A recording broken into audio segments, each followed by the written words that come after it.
souhaite poser une question, vous levez juste la main.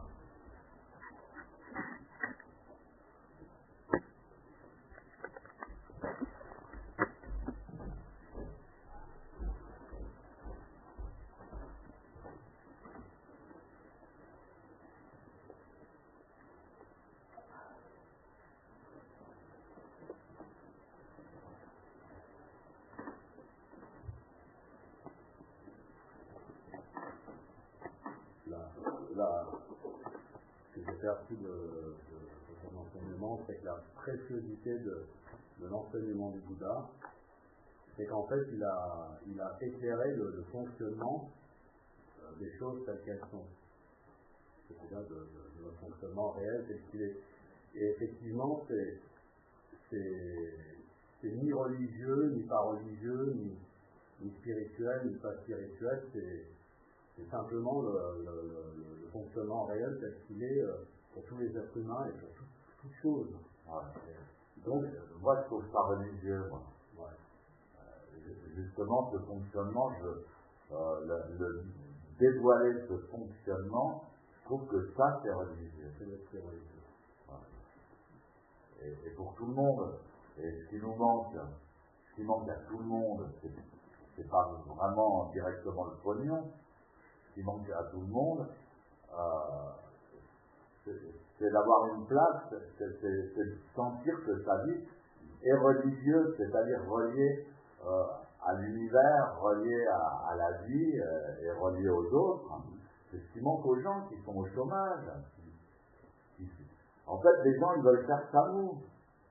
C'est pas du fric, ils veulent avoir un truc, être intégré, même un balai. Moi, je me souviens quand j'étais petit, ma grand-mère me disait Stéphane, si tu continues, tu vas finir balayeur des rues. Et moi, dans la rue du Dojo à Montpellier, il y a un balayeur, c'est un Vietnamien ou enfin un Asiatique, et il est avec son balai, et le gars, tout le monde le respecte, tous les gens qui le croisent disent bonjour et tout, et c'est vraiment le vieux sale avec son balai, il fait bien son truc, donc, ouais, effectivement, mais c'est marrant parce que moi, ces 4 nobles vérités m'ont toujours fait chier, quoi. Ça m'a pas touché jusqu'à aujourd'hui, parce qu'en fait, ce qu'on désire le plus, c'est ce qui nous fera le plus souffrir. Donc, quand on fait ça, on dit à quoi bon désirer à quoi bon désirer un truc qui va vraiment me faire souffrir. Donc à ce moment-là, on ne désire plus. C'est comme disait le Bouddha, et moi maintenant je m'en fous, les mérites ou les démérites, la chance ou la pas de chance. Le gars, en fait, justement, il arrive à vivre dans les phénomènes tout en étant libre comme dans le nirvana, quoi. Et ça me fait parler beaucoup du nirvana vivant. C'est juste un état d'esprit. Et c'est pas la compétition, c'est pas la croissance, c'est pas la loi El Khomri. Ce que je veux dire, c'est qu'en fait, c'est tellement universel, le zazen, c'est tellement universel qu'effectivement, moi, je prie souvent pour que des gens qui soient dans d'autres systèmes, dans d'autres fonctionnements religieux, spirituels, même politique, on ne sait rien, tu vois, mais que tu puisses percevoir ou qu'on puisse leur faire percevoir que même si on porte des vêtements, même si on est, là apparemment, on appartient apparemment à une secte ou à quelque chose qui est assez rétréci, assez petit, mais qu'en fait c'est tellement universel que voilà, Mais tout le monde, Zazen, il est au-delà d'être universel. C'est-à-dire que Zazen est au-delà de tout ce que tu peux en imaginer ou en faire, ou en croire. Même si tu crois que tu fais Zazen, tu dis que c'est génial, tu es dans le calme total, toutes les angoisses ont disparu, je sentais mes cellules qui étaient heureuses, mes jambes relâchées, je sentais que je quittais mon corps, etc. Et tu sors de là super, et ça ne sert à rien non plus, ça t'empêche pas de souffrir 2 heures après, ou de traverser comme le commun des mortels.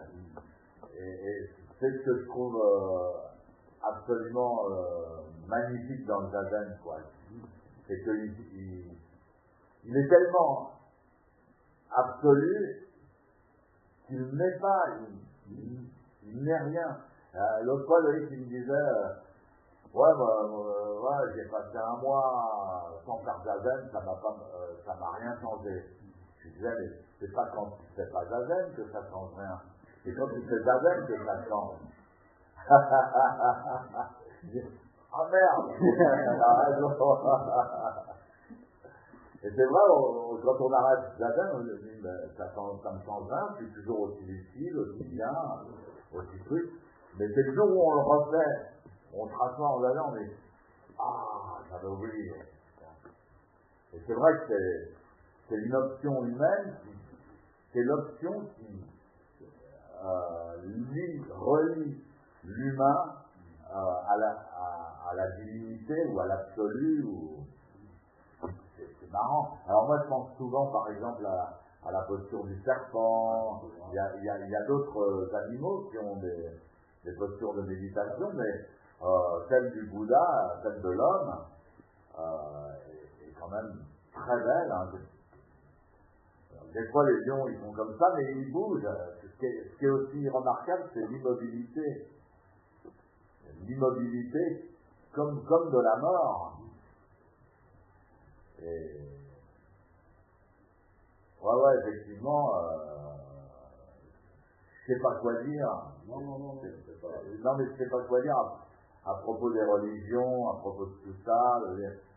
Si tu veux, pour préciser ma pensée, c'est que ce que je ressens aussi, ce que je perçois aussi, si tu veux, c'est une défiance profonde, il y a quelques années, et de plus en plus, pour tout ce qui est religieux. Ils ont bien raison. Moi, je suis dans le même courant, parce que même si on est... Et tout ce qui se passe à propos de l'islam, moi, la première... je me suis mis à la place de ces gens-là. Bon, alors c'est très complexe, hein, comment ça se passe, comment on en arrive là, mais je me dis que si ça se trouve, si j'avais 17-18 ans maintenant, je serais allé là-bas. Donc c'est un truc qui dépasse la religion islamique. C'est un phénomène hyper profond, hyper important. Et ça me fait citer tout le temps, je ne sais plus qui ça, je crois André Malraux qui disait le 21e siècle sera religieux ou il ne sera pas. Non, sera spirituel ou il ne le sera. Justement, tout le côté église, le côté... on ne peut pas empêcher un mauvais côté, on ne peut pas empêcher aussi un mauvais côté dans le groupe, etc. Mais en même temps, comme je disais dans le dojo, on est tout seul, mais on est avec les autres et dans une relation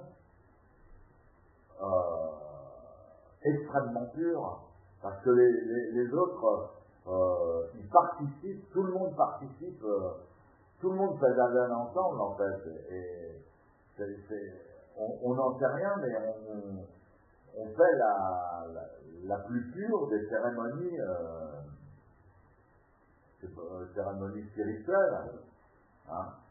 Bah ouais, et puis quand tu regardes le monde politique et qui prétend gouverner le monde, t'as pas envie de ça. Les gens, ils ont besoin d'amour, ils ont besoin de se relier aux autres, ils ont besoin de miracles, ils ont besoin de voir les miracles, ils ont besoin de choses belles. Ils n'ont pas besoin de penser au fric et au profit à longueur de journée, surtout quand on n'a pas de blé, quoi. Et j'espère vraiment, parce que je pense qu'il y a pas mal de gens qui sont mûrs pour ça. Et effectivement, Bessie Barou disait que le zen, c'est la religion du XXIe siècle, mais pas de fanatique, bon Dieu. Voilà.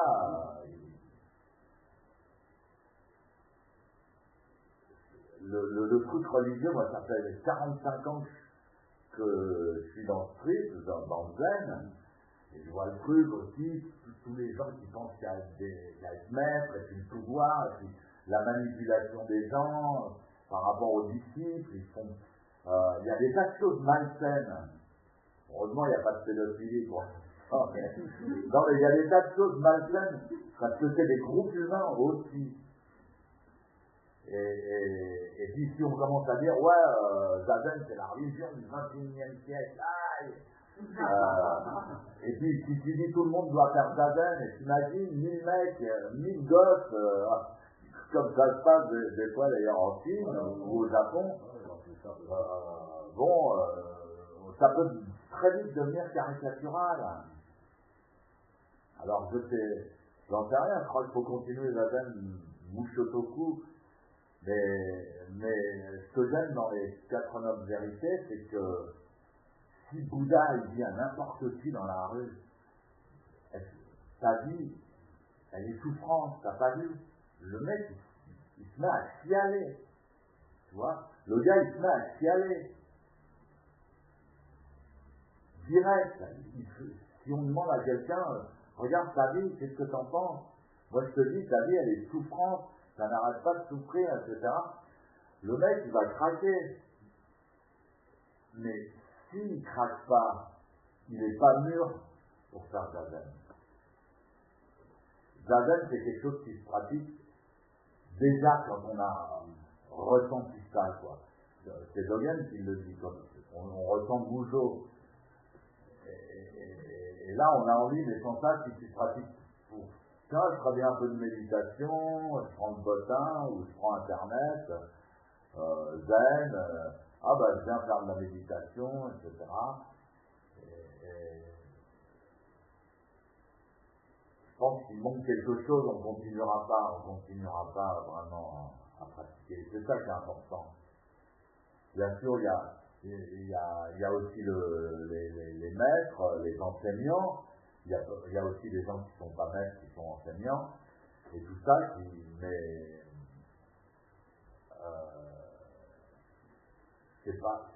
ça ne doit pas être des gourous, c'est des gens qu'on respecte beaucoup, puisqu'ils ils nous enseignent un truc qui est hyper précieux, tu vois. Et voilà, moi je souhaite aussi participer dans notre futur à l'épanouissement d'un zen adulte et dépouillé de tout ce qui est inutile. Voilà. D'autres personnes?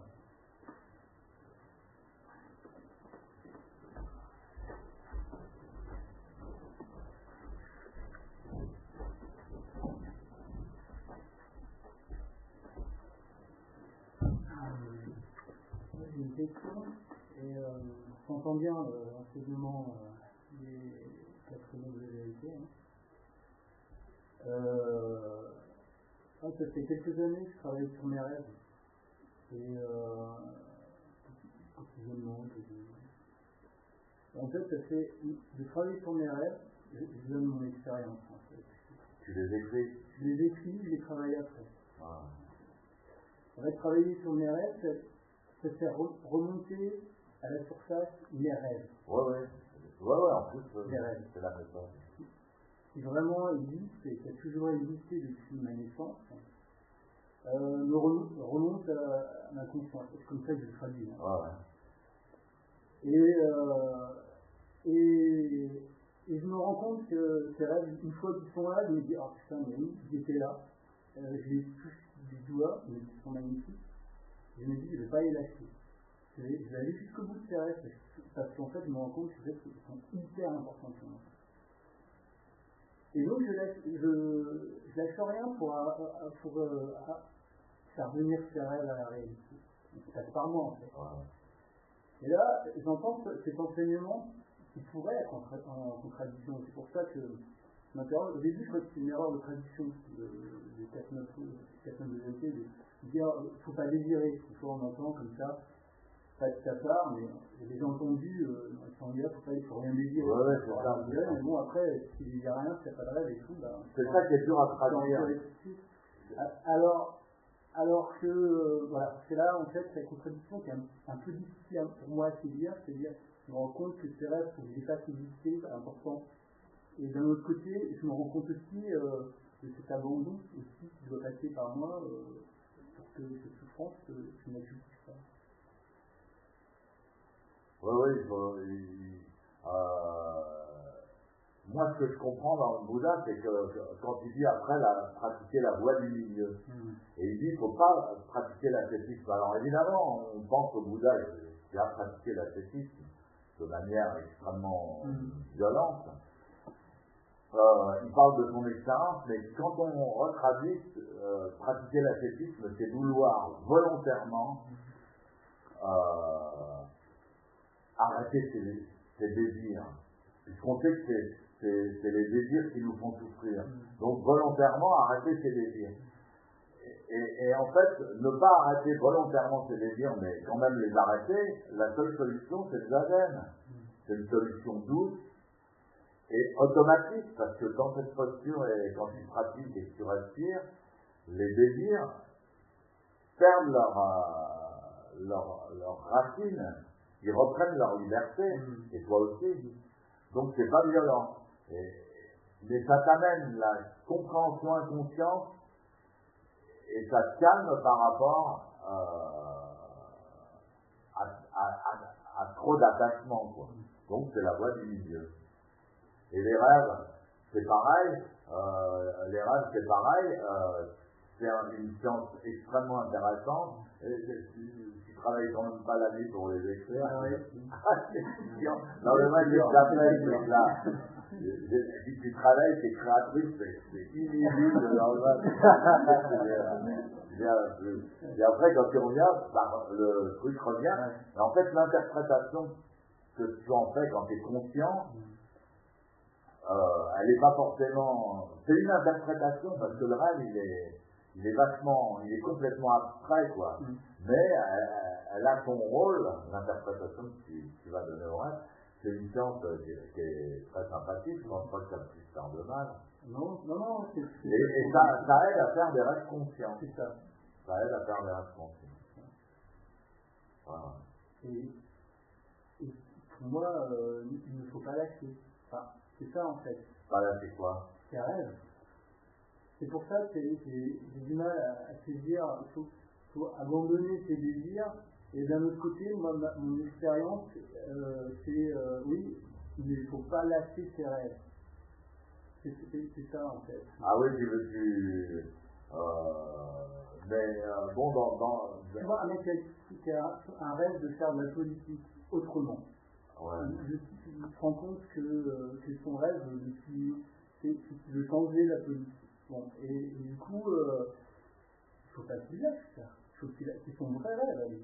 Ouais, pas forcément. Ah ouais? Moi, je suis pas d'accord. Ouais. Moi, je pense que ça fait partie des désirs et des souffrances. Ah ouais? Ouais. Et que le mec, il rêve d'être en politique pour faire une vraie politique de gauche, pas comme les autres, en 15 jours, il est pourri. Parce qu'il est dans un milieu, et machin, et tout ça. Donc, je pense pas. Je préfère le mec qui arrive, qui se retrouve en politique sans savoir trop comment, mais pour rendre service. Et puis qu'il le fait pour rendre service. C'est comme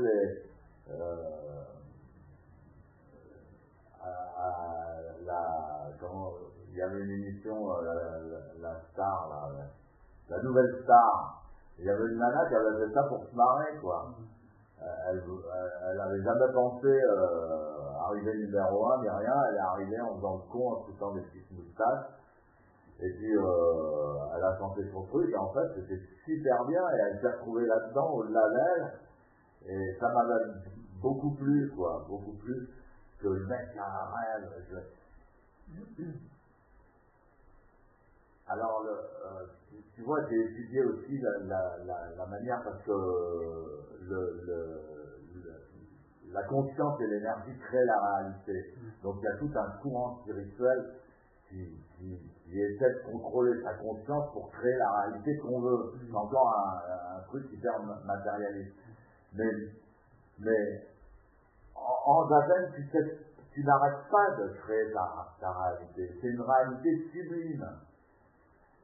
Mais il faut être Mushotoku. Et juste une respiration, un moment de zazen va créer une réalité que tu ne connais même pas, que tu ne peux même pas imaginer, mais qui est vraiment merveilleuse. Donc, pourquoi? Parce que quand tu es Mushotoku, tu cherches rien, tu ne peux pas avoir plus de force que là, c'est entier. Mais quand tu as un désir, il y a toujours une contradiction. Il y a toujours le non. Dès le moment où tu veux quelque chose, il y a toujours un non en face. Tu vois? Et donc, il faut créer la réalité inconsciemment. Tu sais que c'est pas la force du rêve, ça, justement, d'être inconscient? Ouais. Inconsciemment. Mais ça veut dire que c'est pas la peine de s'attacher à un rêve. Et ton rêve, il peut changer et tout ça, mais quand tu fais zazen, tu as une bonne posture, tu es bien stable, et ton corps est content, tu vois, tous les éléments de ton corps, les cellules, les atomes, la circulation du sang sont contents,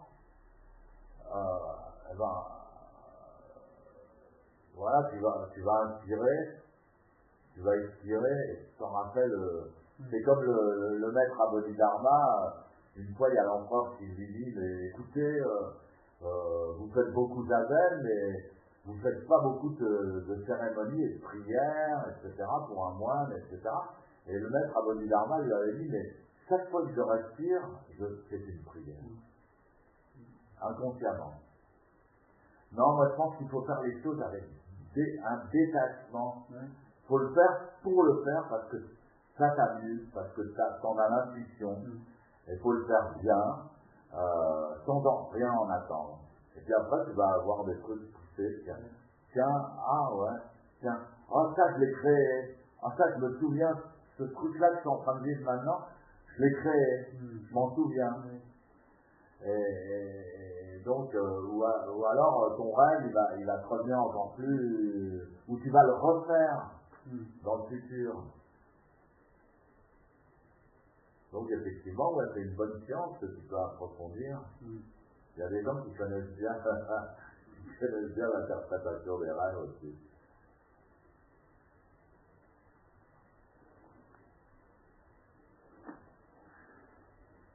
Autre question? Si vous ne posez pas de questions, on va voir un tarot. Negawa kuwa kono kudo kuwa monte amane kui sainyo yogoshi. Wadarato chido samina samani butsudo yoden koto.